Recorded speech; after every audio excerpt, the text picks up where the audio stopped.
రాష్ట్రంలో ఎన్నికలు స్వేచ్ఛగా ప్రజాస్వామ్యంగా జరిగేదానికి ఎన్నికల కమిషన్ చర్యలు తీసుకోవాలని చెప్పి మేము కోరుతున్నాము.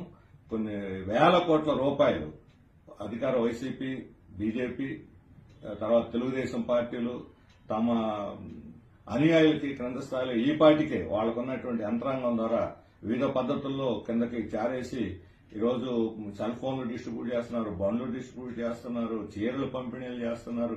ఇవన్నీ జరుగుతున్నా కూడా ఈసీ కళ్లు మూసుకున్నట్టుగా కనిపిస్తున్నది. ఈ వేల కోట్ల రూపాయల పంపిణీని నిరోధించకపోతే ఎన్నికలు సజావుగా జరగవు, ప్రజాస్వామ్యానికి అర్థం లేకుండా పోతుంది. రెండో వైపున ఇటువంటి వాటిని ఇగ్నోర్ చేసి అక్కడ పోల్ ఉంది, ఇక్కడ జెండా ఉంది అనేటువంటి పేరుతో పోలీసులు, ఎన్నికల కమిషన్ అధికారులు అడావుడి చేయటం ఇది చాలా ఆశ్చర్యాన్ని కలిగిస్తుంది. మేము ఈరోజు సివిల్ సొసైటీ వాళ్ళు ఎవరో ఇక్కడ బాలోత్సవ భవన్లో